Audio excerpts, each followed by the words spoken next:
So guys, पिछले video में हमने पढ़ा था स्क्वायर और स्क्वायर रूट यानी कि वर्ग और वर्गमूल। यहाँ पे हम लोग पढ़ेंगे घन और घनमूल। ठीक है, यहाँ पर इस वीडियो में हम लोग कौन सा टॉपिक पे पढ़ेंगे? घन और घनमूल। ठीक है, आज हम लोग सीखेंगे घन और घनमूल कैसे निकालते हैं।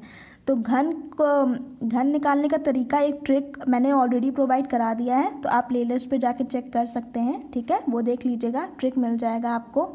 और अब कोशिश करिएगा कि 1 से 10 तक का घन आपको याद हो। ठीक है, मतलब कि क्यूब्स याद हो।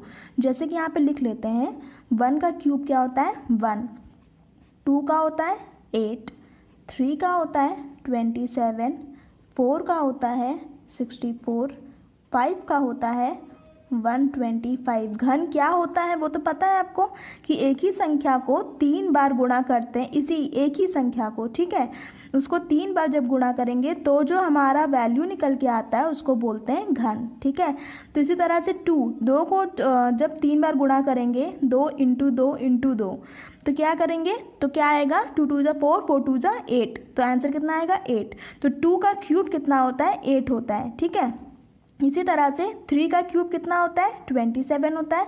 4 का क्यूब होता है 64। 5 का क्यूब होता है 125। फिर 6 का क्या होता है? 216। 7 का होता है 243। 8 का होता है 512। 9 का होता है 729 और 10 का होता है 1000। ठीक है, तो आप कोशिश करिएगा कि आपको 1 से 10 तक तो एटलीस्ट क्यूब्स याद हो, इससे आपको क्वेश्चंस करने में बहुत आसानी होगी। ठीक है, अब बात आती है घनमूल। घनमूल मतलब कि क्यूब रूट। ठीक है, क्यूब्स निकालना आप सीख गए हैं, आपको अब सीखना है क्यूब रूट कैसे निकालते हैं।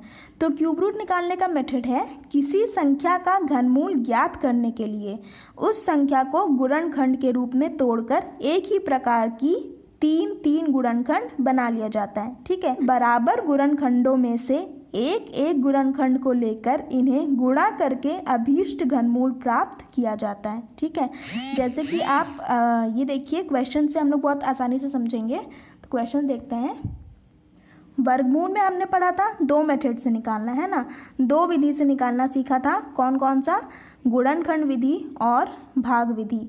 लेकिन घनमूल निकालने के लिए सिर्फ एक ही विधि है। ठीक है, यहाँ पे 2 विधि पढ़ने की कोई ज़रूरत नहीं है, यहाँ पे सिर्फ गुणनखंड विधि से ही हम लोग निकालते हैं। ठीक है, तो यहाँ पे एक ही विधि पढ़ना है, तो आपको आसानी भी होगी और जल्दी समझ भी पाएंगे। तो चलिए फिर शुरू करते हैं पहले क्वेश्चन से। मान लीजिए हमारा क्वेश्चन है 1728 और कह देता है कि इसका घनमूल निकालिए। ठीक है, या तो सीधे कह देगा इसका घनमूल निकालिए, या तो कह देगा इसका घनमूल निकालिए गुणनखंड विधि से, या फिर कह देगा कि ऐसे दे देगा इसको। ठीक है, क्यूब रूट दे देगा, ये क्यूब रूट का साइन होता है। तो 1728 के आगे ऐसे साइन बना देगा और जिसमें लिखा हुआ होगा 3। अगर स्क्वायर रूट होता तो यहाँ पे 2 लिखा होता या फिर कुछ ना लिखा होता, लेकिन यहाँ पे 3 लिखा है। डैट मीन्स यहाँ पे हमें क्या निकालना है? इसका घनमूल निकालना है, वो हमें नहीं पता है। तो कैसे निकालेंगे?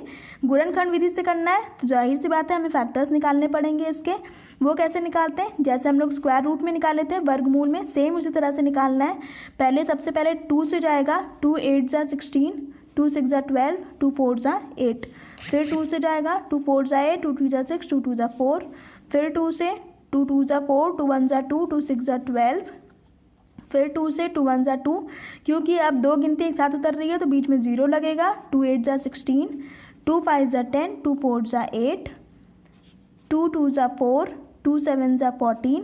अब 27 2 से नहीं जाएगा, 3 से जाएगा। 3 9 जा 27, 3 3 जा 9 और 3 1 जा 3। तो ये निकल आए हमारे फैक्टर्स। ठीक है, क्या करेंगे अब? इक्वल्स टू करके जितने भी फैक्टर्स आए हैं उनको एक तरह से लिख लीजिए। ठीक है, 2 कितने बार में आया? 1 2 3 4 5 6। 2 6 बार में है तो 6 बार लिख लीजिए, 3 4 5 6। ठीक है, फिर क्या है? 3 भी है, 3 भी 3 बार में आया है तो 3 को 3 बार लिख लीजिए। ठीक है, ये लिख लिया हमने। अब क्या करना है? स्क्वायर रूट यानी कि वर्गमूल में क्या था? हम 2 2 का पेयर बनाते थे, है ना। यहाँ पे क्या करना है? हमें 2 का नहीं 3 का पेयर बनाना है, क्योंकि ये क्यूब रूट है। ठीक है, घनमूल निकालना है तो यहाँ पे हमें 3 3 का पेयर बनाना होगा। तो 3 का पेयर बन गया, 2 का भी 3 पेयर बन गया, 3 का भी 1 पेयर बन गया। ठीक है, 3 3 को एक साथ एक पेयर में रखना है। तो 3 को एक पेयर में रख दिया, तो अब हर पेयर से एक एक संख्या को बाहर निकाल लेनी है। यहाँ पे 2 का पेयर बना था, 2 बाहर आ गया, फिर से 2 का पेयर बना था, 2 बाहर आ गया, अब 3 का पेयर बना है तो 3 बाहर आ गया। अब कितना आएगा, 2 2 ज़ा 4, 4 3 ज़ा 12। यही हमारा क्या है, आंसर है। ठीक है, तो इसको आंसर के रूप में क्या लिखेंगे, इसको ऐसे आप लिखेंगे 1728 का क्यूब रूट इक्वल्स टू 12, और ये यूँ बॉक्स बना देंगे। हो गया क्वेश्चन सॉल्व। था ना इजी। जैसे हम वर्गमूल में करते थे सेम उसी तरह से करना है। वर्गमूल में क्या था, फैक्टर्स निकालते थे और जो फैक्टर्स आते थे उनको एक जगह पे लिख करके 2 2 का पेयर बनाते थे। लेकिन यहाँ पे सिर्फ फ़र्क इतना सा है कि वहाँ पे 2 का पेयर बनता था, यहाँ पे 3 का पेयर बनेगा। ठीक है, बाकी किया वैसे ही है। तो आंसर आ गया हमारा 12, समझ में आ गया होगा। चलिए अब सेकेंड क्वेश्चन देखते हैं। अब देखिए हम लोग को ऐसे भी कह सकता है -1 का क्यूब निकालिए। ठीक है, अब यहाँ पे बताइए क्या करेंगे, -1 का क्यूब निकालना है, डैट मीन्स -1 का घन निकालना है। तो इसको कैसे निकालेंगे, -1 का क्यूब, इसका मतलब क्या है, जब घात में होता है इसका मतलब है उस संख्या को उतनी बार गुणा करना है। ठीक है, तो -1 का घात है 3, तो -1 को क्या करना है, 3 बार गुणा करना है। तो -1 इंटू -1 इंटू -1। ठीक है, ये लिख लिया, -1 को 3 बार लिख लिया, गुणा कर लिया। अब क्या करेंगे, इसको 3 बार लिखने के बाद इसको गुणा करेंगे। -1 इंटू -1 क्या होता है, माइनस माइनस जुड़ के गुणा होकर के प्लस बन जाता है। ठीक है, तो माइनस माइनस प्लस हो गया और 1 1 जा 1 हो गया। फिर बीच में गुणा का साइन है, फिर क्या है, -1 है। अब इसको करिए, क्या होगा, यहाँ पे है प्लस, यहाँ पे है माइनस, प्लस माइनस क्या होता है, माइनस होता है, और 1 1 जा 1 होता है। तो हमारा आंसर क्या आएगा, -1 आएगा। ठीक है, देखिए अब नेक्स्ट क्वेश्चन है, क्यूब रूट निकालना है 27 इंटू 64। ठीक है, 27 इंटू 64 का वैल्यू निकालना है।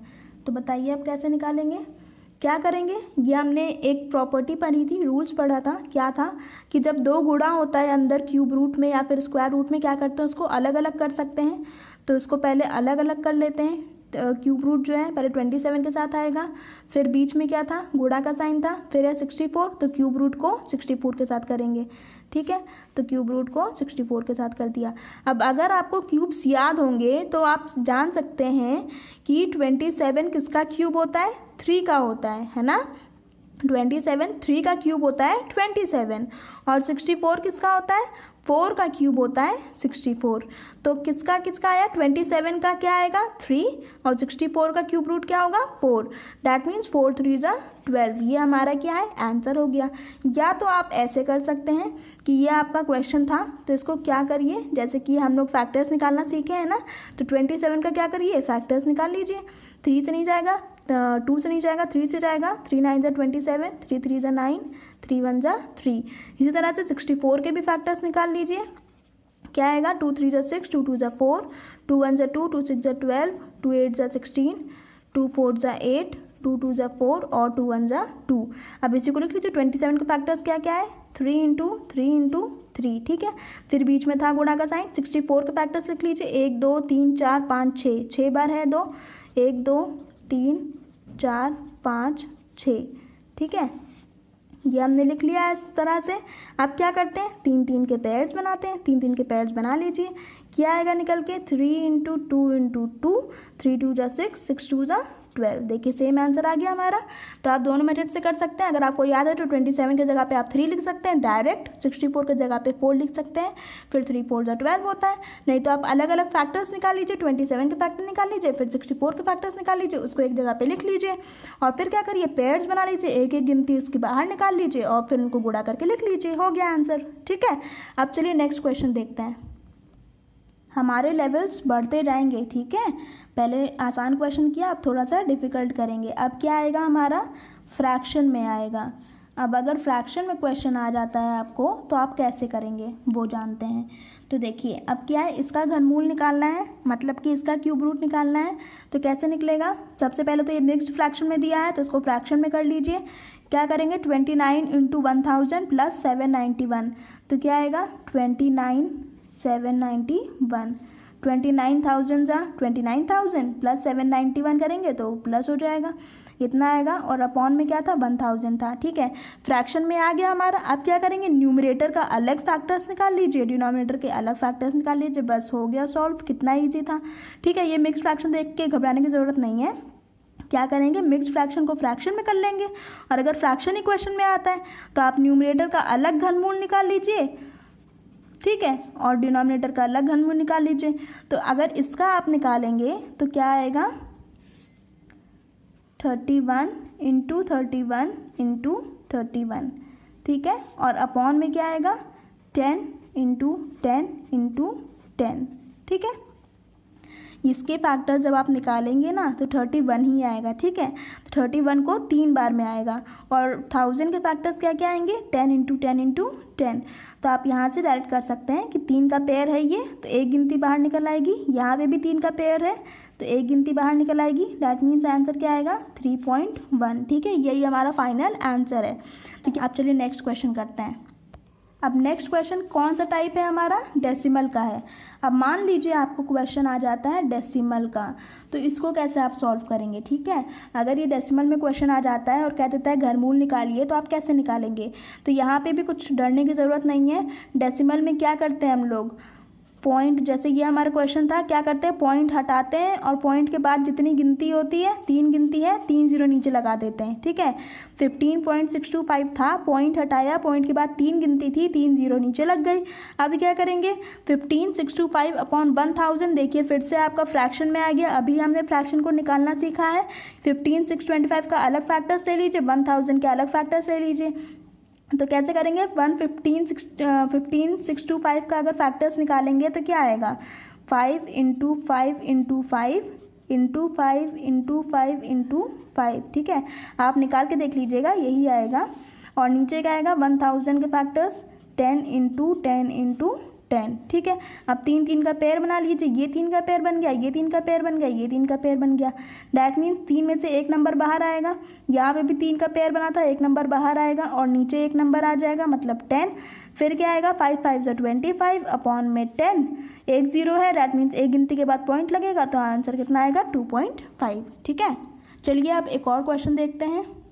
देखिए, अब जैसे कि नेक्स्ट टाइप है हमारा क्वेश्चन का कि अगर क्यूब रूट में दे देता है 1 - 91 अपॉन 216, तब आप कैसे सॉल्व करेंगे। अब देखिए क्या करेंगे, यहाँ पर इक्वल्स टू क्यूब रूट में दिया है 1 माइनस, तो सबसे पहले तो ये सिंपल सा हमें क्या दिख रहा है, एलसीएम लेना पड़ेगा। यहाँ पे सब्ट्रैक्शन है तो आप सब्ट्रैक्शन तो कर सकते हैं, बाहर ऐसे छोड़ दीजिए, अंदर को सब्ट्रैक्ट कर लीजिए। एलसीएम लेंगे तो 216 माइनस 91 अपॉन में 216 आएगा। ये क्या होता है, 216 माइनस 91 करेंगे तो कितना आएगा बताइए, 125 अपॉन में 216। अब अगर आपको क्यूब्स याद है तो आप जान सकते हैं 125 किसका क्यूब है, 5 का, और 216 किसका क्यूब है, 6 का। तो आप डायरेक्ट भी कर सकते हैं, अगर नहीं याद है तो भी घबराने की ज़रूरत नहीं है। आप क्या करिए, यहाँ पे फैक्टर्स निकाल लीजिए, ठीक है। 125 के फैक्टर्स आप निकालेंगे तो क्या आएगा, 5 इंटू 5 इंटू 5, ठीक है। आप निकाल के देख लीजिएगा। 216 के जब आप फैक्टर्स निकालेंगे तो क्या आएगा, 6 इंटू 6 इंटू 6। तो ये 3 का पेयर बन गया, ये 3 का पेयर बन गया, एक नंबर बाहर निकल आएगा, 5/6। यही हमारा क्या है, फाइनल आंसर है।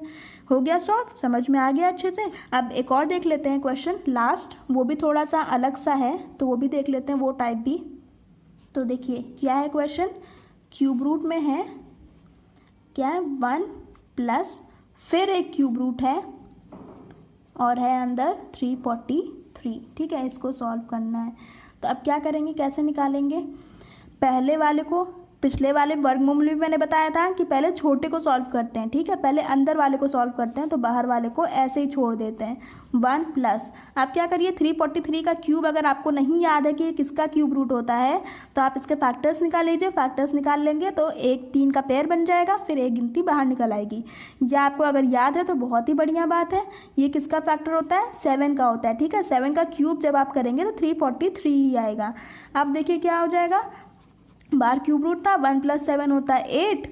अब फिर से अगर 8 तो आपको याद ही होगा, नहीं याद है तो आप 8 के भी फैक्टर्स निकाल लीजिए। क्या आ जाएगा, क्यूब रूट में 2 इंटू 2 इंटू 2, ठीक है। अब 3 का पेयर बन गया, मतलब बाहर एक गिनती आएगी, तो क्या आएगा 2। तो हमारा फाइनल आंसर क्या है, 2।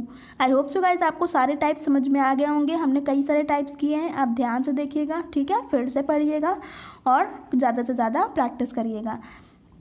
अगर वीडियो पसंद आया हो तो प्लीज़ लाइक कर दीजिएगा। अगर आप चैनल पे नए हैं तो सब्सक्राइब कर दीजिएगा। Thank you guys for watching.